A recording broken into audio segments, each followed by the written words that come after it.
When I say I don't like videos because they're hard to update, this is what I mean, so let's talk Gemini stamina.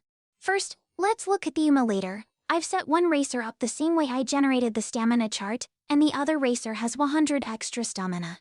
If we run the comparison, we'll see that the minimum difference is 0. In other words, 920 stamina was enough. There's a difference in the maximum. This is one where cooldown triggered at a bad spot. In the minimum, cooldown triggered at a good spot. The chart always assumes your recoveries activate at the right time. Let's compare this result to the spreadsheet. Here, I have the same racer in there. But it says the required stamina is 1050. What gives?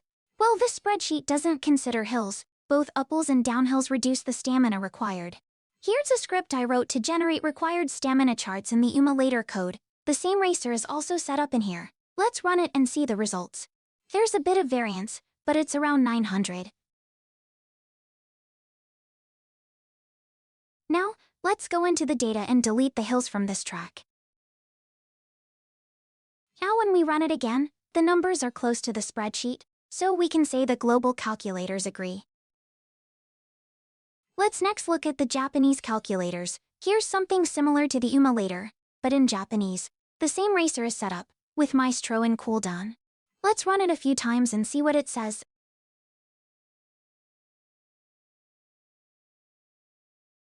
Apparently, we're missing about 50 stamina when both recoveries trigger. But in the chart, we can see that the hills are different here compared to the emulator. Maybe there are also other changes present. We can check the Japanese calculator too. Here the same racer. It says we're missing about 200 stamina. But again, the track is updated, and there might be other mechanical changes in the back end.